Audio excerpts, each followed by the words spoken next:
Hello students, अभी हम लोग हाइड्रोग्राफ के बारे में समझेंगे। हाइड्रोग्राफ समझने के लिए पहले आप ये समझिए कि मान लीजिए कि अगर कोई रेनफॉल होती है तो वो जो रेनफॉल है वो दो पार्ट में डिवाइड हो जाती है। पहला पोर्शन जो ये है कि हम ये देखते हैं कि ग्राउंड वाटर टेबल बढ़ जाता है। हम ये कहते हैं कि जहाँ रेनफॉल ज़्यादा होता है वहाँ ग्राउंड वाटर टेबल बढ़ जाता है।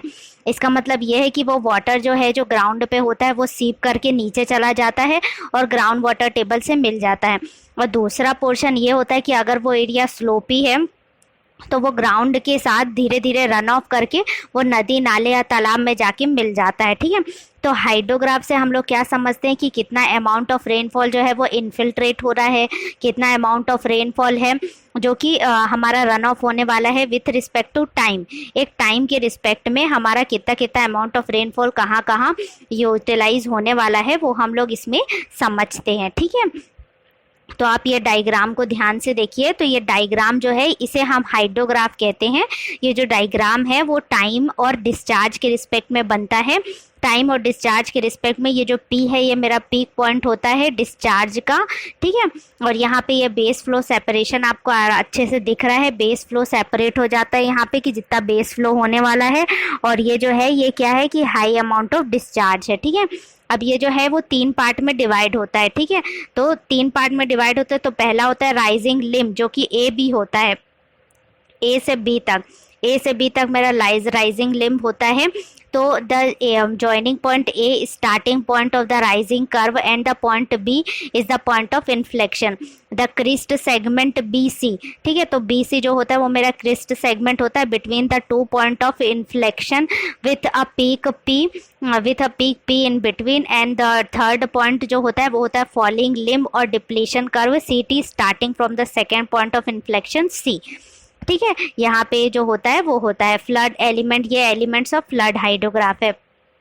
अब कौन कौन से फैक्टर से जो फ्लड हाइड्रोग्राफ को अफेक्ट करते हैं, मतलब कि हमारा जो हाइड्रोग्राफ बनने वाला है रेनफॉल के रिस्पेक्ट में वो इसको कौन कौन से फैक्टर अफेक्ट करते हैं।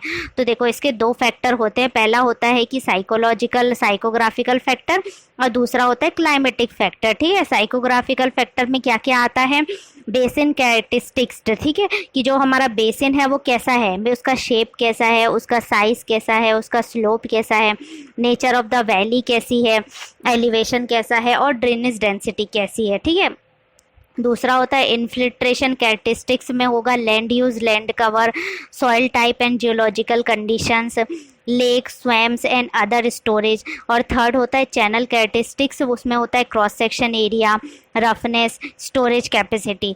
और नेक्स्ट होता है मेरा क्लाइमेटिक फैक्टर। तो क्लाइमेटिक फैक्टर्स में क्या क्या आएगा, स्टॉर्म की क्या क्या कंडीशन है, मान लो कि वो कितनी इंटेंसिटी से हो रहा है, कितने ड्यूरेशन से हो रहा है, उसका मैग्नीट्यूड कितना है, मोमेंट कितना है, दूसरा उसमें इनिशियल लॉस कितने हो रहे हैं और इवोपोट्रांसपिरेशन कितना होगा। ठीक है, एक एक करके हम लोग चीज़ों को समझना चालू करते हैं। पहला है मेरा शेप ऑफ बेसिन। ठीक है, तो शेप ऑफ बेसिन में आप इस डायग्राम को ध्यान से देखिए, इससे आपको समझ में आएगा कि जो फर्स्ट वाला डायग्राम है ए वो एकदम आइडियल शेप है बेसिन का। ठीक है, तो बेसिन का आइडियल शेप में क्या हो रहा है कि जो मेरा ग्राफ बन रहा है वो बहुत सही और सटीक मिल रहा है मुझे हाइड्रोग्राफ का ग्राफ। ठीक है, लेकिन मान लीजिए कि अगर सेकेंड वाला है इसमें देखिए अगर मेरा जो आउटलेट है वो बहुत दूर है, ठीक है, तो ये जो बेसिन का डायग्राम है वो ऐसा बन जाएगा क्योंकि बीच मिडिल पॉइंट में है वो मेरा डिस्चार्ज बहुत ज़्यादा होता है। जो थर्ड डायग्राम देख रहे हैं आप बेसिन में, वो दो पार्ट में बेसिन डिवाइड हो रहा है, तो इसीलिए मेरा जो डायग्राम है वो ऐसा बन रहा है। ठीक है,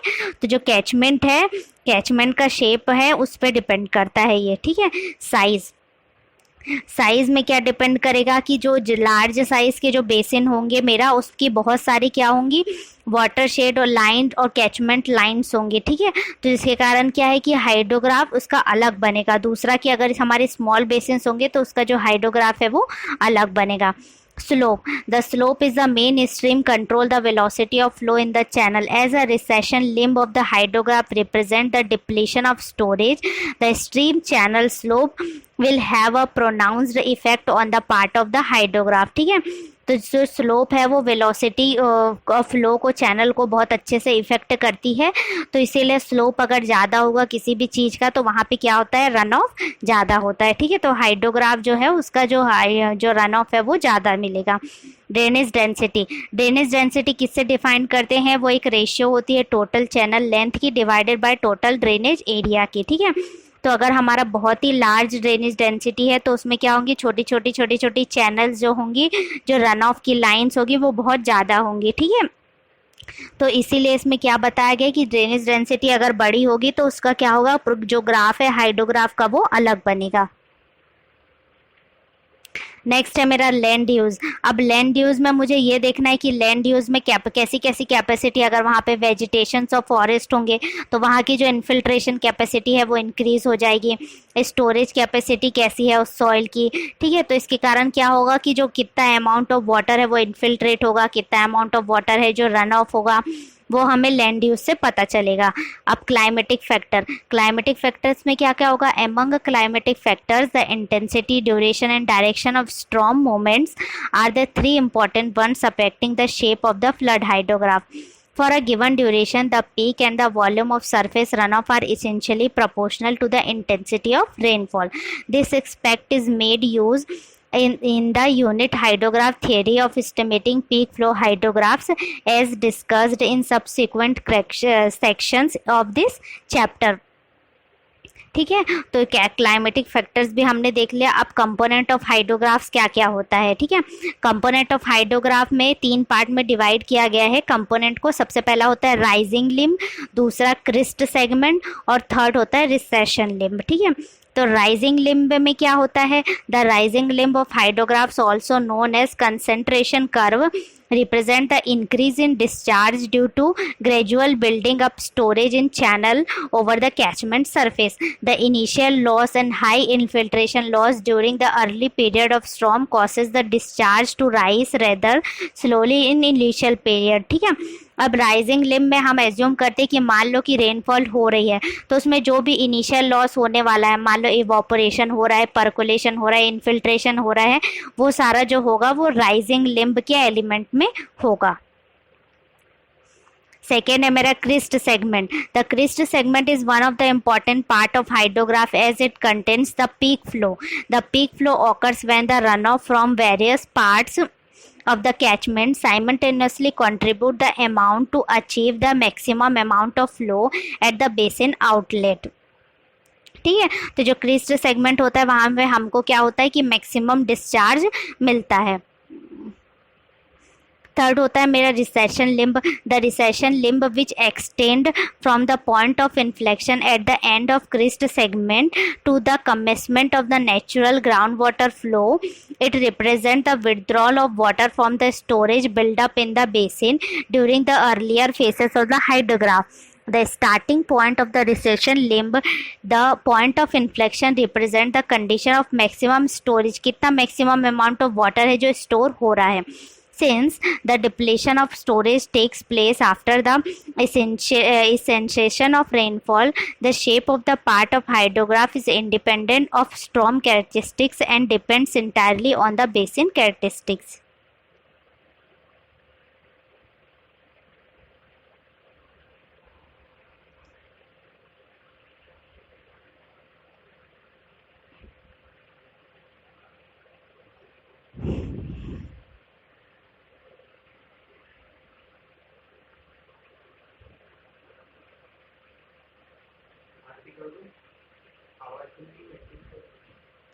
नेक्स्ट होता है मेरा इफेक्टिव रेनफॉल। ठीक है, effective rainfall also known as excess rainfall is the part of rainfall that become direct run off at the outlet of the watershed. ठीक है, तो जो एक्सेस रेनफॉल है वो क्या होता है कि जितना भी पार्ट है जो डायरेक्ट रन ऑफ हो रहा है आउटलेट से, वो वाटरशेड से, वो क्या होगा, मेरा इफेक्टिव रेनफॉल होगा। It is thus the total rainfall in a given duration from which the abstraction such as infiltration and initial losses are subtracted. ठीक है, तो जो इफेक्टिव रेनफॉल होती है इसमें क्या होती है कि ये सब चीज़ें नहीं होती है, एब्स्ट्रैक्शन नहीं होता है, इन्फिल्ट्रेशन, इनिशियल लॉसेज ये सब नहीं होती है। ठीक है,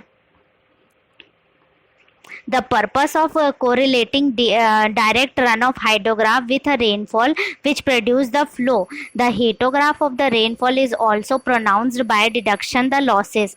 It shows the hydrograph of the storm. The initial loss, the infiltration loss are subtracted from it. The resulting hydrograph is known as effective rainfall. ठीक है, अगर हमको इफेक्टिव रेनफॉल निकालना है तो उसके लिए क्या करना पड़ेगा, हमको इसमें से जो भी लॉसेस है वो सब्ट्रैक्ट करना पड़ेगा. मान लो कि आपने कोई एक डायग्राम बनाया जो कि टाइम और इंटेंसिटी ऑफ रेनफॉल के बीच में बना हुआ है, तो इसमें से क्या है कि ये जो लॉसेज है, जो इन्फिल्ट्रेशन और रन ऑफ होने वाला है, उसको माइनस कर दे तो ये जो रेनफॉल है वो मेरी क्या होगी, इफेक्टिव रेनफॉल कहलाएगी. Both direct runoff hydrograph and effective runoff hydrograph represent the same total quantity but in different unit. Since DERH is usually in centimeter per hour plotting against time, the area of ERH multiplied by the catchment area given by the total volume of direct runoff, which are the same area of DRH, the initial loss and infiltration loss are estimated based on the available data of the catchment.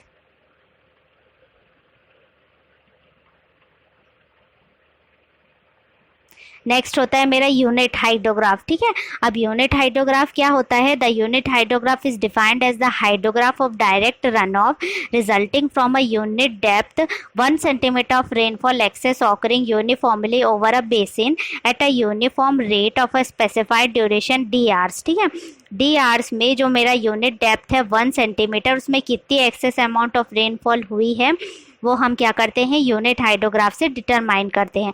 The term unit here refers to a unit depth of rainfall excess which is usually taken as 1 centimeter. The duration being a very important characteristics is usually as a prefix to a specific unit hydrograph. Thus, one has a 6 hours unit hydrograph and 12 hours unit hydrograph etc. इसका मतलब है कि 12 hours में कितनी hydrograph हुई है, 6 hours में कितना यूनिट हाइड्रोग्राफ हुआ है, ऐसा. It is generally a DR unit hydrograph applicable for a given catchment. ठीक है, तो किसी भी कैचमेंट का जो रन ऑफ हम लोग बताएंगे, जो हाइड्रोग्राफ डिनोट करेंगे वो हम लोग D, H से डिनोट करेंगे. ठीक है, the definition of a unit hydrograph implies as following. ठीक है, तो डेफिनेशन क्या होगी, the unit hydrograph represent as lumped response to the catchment to a given rainfall excess of DR duration. To produce a direct runoff hydrograph, it relates only in direct runoff of the rainfall excess. Hence, the volume of the water contained in a unit hydrograph must be equal to rainfall excess. As 1 centimeter depth of rainfall excess is considerable, the area of unit hydrograph is equal to a volume given by 1 centimeter over the catchment. अब ये diagram देखिए, इसमें 0 से 6 hours के बीच में इसमें बोल रहा है कि जो रेनफॉल एक्सेस हुई है वो 1 सेंटीमीटर की हुई है, और ये जो डायग्राम इन्होंने बनाया हुआ है वो कि 6 आवर्स यूनिट हाइड्रोग्राफ के रिस्पेक्ट में बनाया हुआ है. Hope you are very well known about the hydrograph.